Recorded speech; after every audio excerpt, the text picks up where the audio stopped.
आमलकी एकादशी का महात्म्य। फाल्गुन शुक्ल पक्ष की एकादशी का नाम आमलकी एकादशी है। युधिष्ठिर ने कहा, श्री कृष्ण, मैंने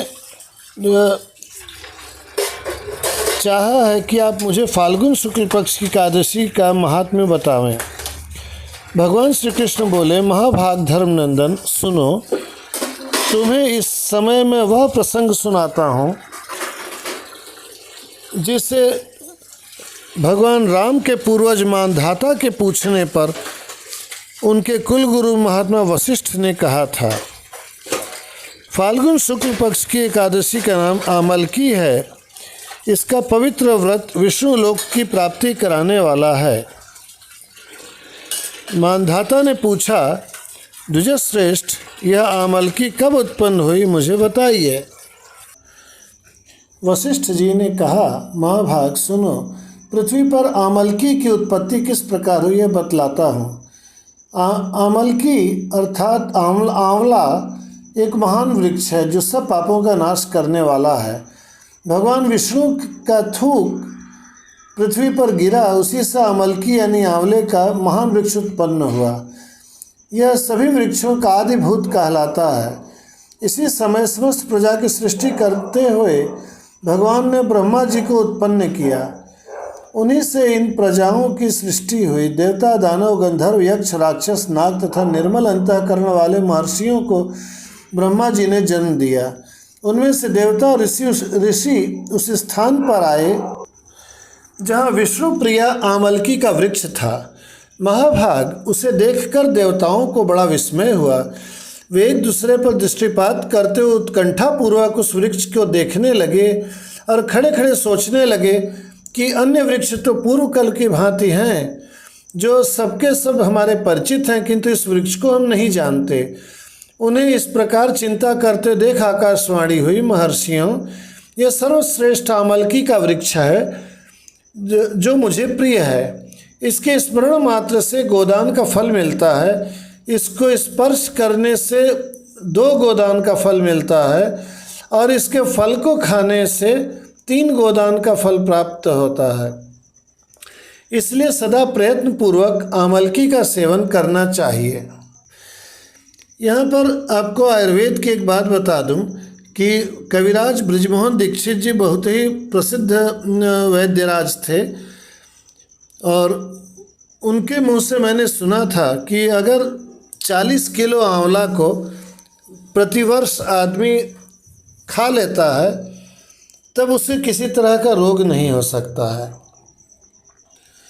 और विज्ञान भी इसको विटामिन सी का अकूत भंडार बताता है। यह हरा हो, सूखा हो, हर तरह से इसमें विटामिन सी भरपूर मात्रा में रहती है। कथा पर वापस आवें। यह सब पापों को हरने वाली वैष्णव वृक्ष बताया गया है। इसके मूल में विष्णु, इसके ऊपर ब्रह्मा, स्कंध में परमेश्वर, भगवान रुद्र शाखाओं में, मुनि टहनियों में, देवता पत्तों में, वसु फूलों में, मरुदगण तथा फलों में समस्त प्रजापति वास करते हैं। आमलकी को सर्वदेवमयी बताया गया है, अतः विष्णु भक्त पुरुषों के लिए परम पूज्य है। वास्तुशास्त्र के विशेषज्ञ यह बताते हैं कि आंवले का पेड़ घर के पूर्व दिशा में लगाने से सकारात्मक ऊर्जा का प्रवाह अच्छा बना रहता है। और साथ ही साथ ज्योतिष के कुछ लोग ये मानते हैं कि इसको लगाने और पूजा करने से बुध ग्रह की शांति होती है। आइए कथा पर चलते हैं। ऋषि बोले, अव्यक्त स्वरूप से बोलने वाले महापुरुष, हम लोग आपको क्या समझें? आप कौन हैं, देवता हैं या कोई और? हमें ठीक ठीक बताइए। आकाशवाणी हुई, जो संपूर्ण भूतों के कर्ता और समस्त भुवनों के सृष्टा हैं, जिन्हें विद्वान पुरुष भी कठिनता से देख पाते हैं, वही सनातन विष्णु मैं हूँ। देवाधिदेव भगवान विष्णु का कथन सुनकर उन ब्रह्म कुमार महर्षियों के नेत्र आश्चर्य से चकित हो उठे। उन्हें बड़ा विस्मय हुआ और वे आदि अंत रहित भगवान की स्तुति करने लगे। ऋषि बोले, संपूर्ण भूतों के आत्मभूत आत्मा एवं परमात्मा को नमस्कार है। अपनी महिमा से कभी च्युत न होने वाले अच्युत को नित्य प्रणाम है। अंतरहित परमेश्वर को बारंबार प्रणाम है। दामोदर कवि अर्थात सर्वज्ञ और यज्ञेश्वर को नमस्कार है। मायापते आपको प्रणाम है, आप विश्व के स्वामी हैं, आपको नमस्कार है। ऋषियों की इस प्रकार स्तुति करने पर भगवान श्री हरि बोले, महर्षियों तुम्हें कौन सा अभीष्ट वरदान दूं? ऋषि बोले, भगवान यदि आप संतुष्ट हैं तो हम लोगों के हित के लिए कोई ऐसा व्रत बतलाइए जो स्वर्ग और मोक्ष रूपी फल प्रदान करने वाला हो। श्री विष्णु बोले, महर्षियों फाल्गुन शुक्ल पक्ष में यदि पुष्य नक्षत्र से युक्त द्वादशी हो तो वह महान पुण्य देने वाली और बड़े बड़े पातकों को नाश करने वाली होती है। द्विजवरों उसमें जो विशेष कर्तव्य है उसको सुनो। आमल की एकादशी में आंवले के वृक्ष के पास जाकर वहाँ रात्रि में जागरण करना चाहिए। इससे मनुष्य सब पापों से छूट जाता और सहस्र गोदानों का फल प्राप्त करता है। विप्रगण यह व्रतों में उत्तम व्रत है जिसे मैंने तुम लोगों को बताया है। ऋषि बोले, भगवान इस व्रत की विधि क्या है वह बताइए। भगवान बोले, द्विजवरों इस व्रत की जो उत्तम विधि है उसको श्रवण कीजिए। एकादशी को प्रातःकाल दंत धावन करके यह संकल्प करे कि हे पुंडरीकाक्ष, हे अच्युत, मैं एकादशी को निराहार रहकर दूसरे दिन भोजन करूँगा, आप मुझे शरण में रखें। ऐसा नियम लेने के बाद पतित, चोर, पाखंडी, दुराचारी, मर्यादा भंग करने वाले, अन्य स्त्रियों के पास जाने वाले मनुष्यों से वार्तालाप न करें। अपने मन को वश में रखते हुए नदी में, पोखरे में, कुएं पर अथवा घर में ही स्नान करें। स्नान के पहले शरीर में मिट्टी लगाएं। सामान्य मिट्टी लगाने का न मन करता हो तो मुल्तानी मिट्टी लेके लगा लीजिए। वो शरीर में आप निश्चिंत होकर के उसको लगा सकते हैं। उसके लगाने से चमड़ी का खिंचाव बना रहेगा और बताते हैं कि यौवन बना रहता है, जो झुर्रियाँ इत्यादि नहीं आती हैं। यह भाव हो, मिट्टी लगाते समय यह भाव हो कि हे वसुंधरे, तुम्हारे ऊपर अश्व रथ चला करते हैं तथा वामन अवतार के समय भगवान विष्णु भी तुम्हें अपने पैरों से नापे थे। मृतिके, मैंने करोड़ों जन्मों में जो पाप किए हैं मेरे उन सब पापों को हर लो। आज की तारीख में अश्व या रथ तो नहीं चल रहे मगर भगवान विष्णु के पैरों से तो नापी गई है ही है ये पृथ्वी, तो उसके कण कहीं न कहीं तो होंगे ही। उसके बाद स्नान करे और स्नान करते समय यह भाव करे कि जल की अधिष्ठात्री देवी माता तुम संपूर्ण भूतों के लिए जीवन हो, वही जीवन जो स्वेदज और उद्भिद जाति के जीवों का भी रक्षक है। तुम रसों की स्वामिनी हो, तुम्हें नमस्कार है। आज मैं संपूर्ण तीर्थों, कुंडों, झरनों, नदियों और देव संबंधी सरोवरों में स्नान कर चुका। मेरा यह स्नान उक्त सभी स्नानों का फल देने वाला हो। आप स्नान भले ही घर में कर रहे हो परंतु मान लीजिए कि मैं समस्त कुंडों, झरनों, नदियों और देव सरोवरों में स्नान कर रहा हूँ और मेरा आज का स्नान ये इन सभी स्नानों का फल देने वाला हो। मैं तो कहूँगा कि आप रोज़ ही क्यों नहीं इस तरह से विचार करके स्नान करते हो। विद्वान पुरुष को चाहिए कि वह परशुराम जी की सोने की प्रतिमा बनवाए। प्रतिमा अपनी शक्ति और धन के अनुसार 1 या आधे मासे स्वर्ण की होनी चाहिए। 1 मासा 1 ग्राम से थोड़ा सा कम होता है, अर्थात 0.972 ग्राम का 1 मासा होता है। स्नान के पश्चात घर आकर पूजा और हवन करें। इसके बाद सब प्रकार की सामग्री लेकर आंवले के वृक्ष के पास जाए। वहाँ वृक्ष के चारों ओर जमीन झाड़ बुहार लीप पोत कर शुद्ध करे। शुद्ध की हुई भूमि में मंत्र पाठ पूर्वक जल से भरे हुए नवीन कलश की स्थापना करे। कलश में पंचरत्न और दिव्य गंध आदि छोड़ दे। श्वेत चंदन से उसको चर्चित करे। कंठ में फूलों की माला पहनाए। सब प्रकार के धूप की सुगंध फैलाए।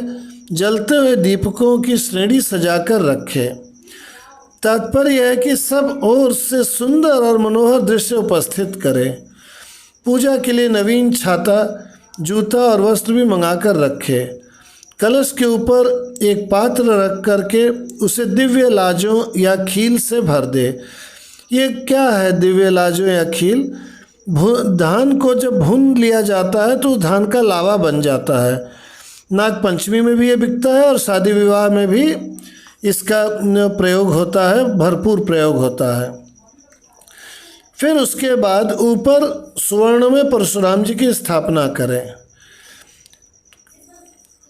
विशोकाय नमः कहकर उनके चरणों की, विश्वरूपिणे नमः से उनके दोनों घुटनों की, उग्राय नमः से उनके जांघों की, दामोदराय नमः से कटिभाग की, पद्मनाभाय नमः से उदर की, श्रीवत्सधारिणे नमः से वक्षस्थल की, चक्रिणे नमः से बाईं बाँह की, गदिने नमः से दाहिने बाँह की, वैकुंठाय नमः से कंठ की, यज्ञमुखाय नमः से मुख की, विशोक निधय नमः से नासिका की, वासुदेवाय नमः से नेत्रों की, वामनाय नमः से ललाट की, सर्वात्मने नमः से संपूर्ण अंगों तथा मस्तक की पूजा करें।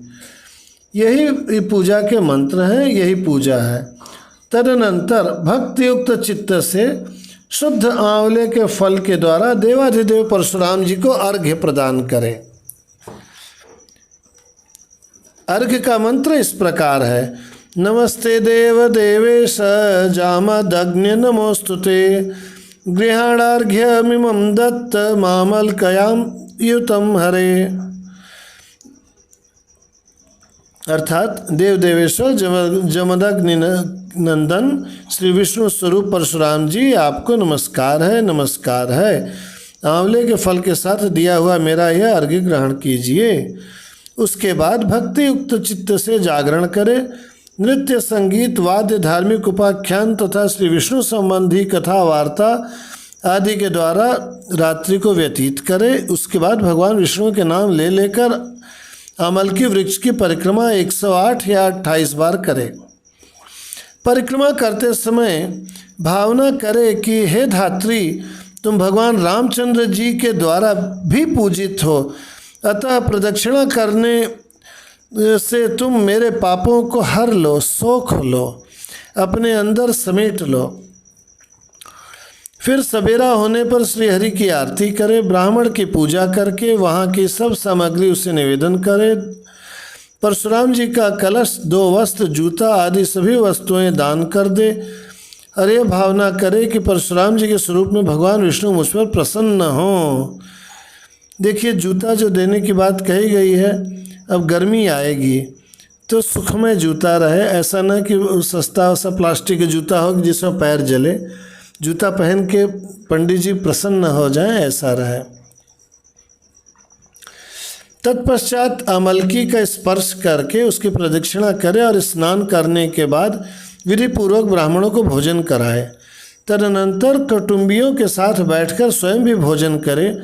ऐसा करने से जो पुण्य होता है वह सब बतलाता हूँ, सुनो। संपूर्ण तीर्थों के सेवन से जो पुण्य प्राप्त होता है तथा सब प्रकार के दान देने से जो फल मिलता है वह सब उपर्युक्त विधि के पालन से सुलभ होता है। समस्त यज्ञों की अपेक्षा भी अधिक फल मिलता है, इसमें तनिक भी संदेह नहीं है। यह व्रत सब व्रतों में उत्तम है, जिसका मैंने तुमसे पूरा वर्णन किया। वशिष्ठ जी कहते हैं, महाराज, इतना कहकर देव देवेश्वर भगवान विष्णु वही अंतर्ध्यान हो गए। तत्पश्चात उन समस्त महर्षियों ने उक्त व्रत का पूर्ण रूप से पालन किया। नृपश्रेष्ठ, इसी प्रकार तुम्हें भी इस व्रत का अनुष्ठान करना चाहिए। मांधाता को वे बोल रहे हैं। और यहाँ पर भगवान श्री कृष्ण कहते हैं, युधिष्ठिर, यह दुर्धर्ष व्रत मनुष्य को सब पापों से मुक्त करने वाला है। ब्रह्मांड पुराण में एक कथा आती है कि एक बार एक व्याध संयोगवश इस व्रत पूजन जहाँ हो रहा था उस स्थल पर पहुँच गया। वहाँ वह रात रह गया और व्रत उसका हो गया और अगले जन्म में वह व्रत के प्रभाव से राजा विदुरथ बना। एक बार वह वन में अचेत हो गया और उसे मारने के लिए उसके दुश्मनों ने उसे घेर लिया, परंतु उनके हाथ से चलाए गए हथियार उस पर लगते नहीं थे, अपितु वह भोथरे हो जाते थे। हथियार चला चला कर वे सब थक गए, परंतु राजा को मार न सके। बोलिए ऐसी महान अमलकी एकादशी की जय। जय जय श्री सीताराम। श्री गुरुवे नमः।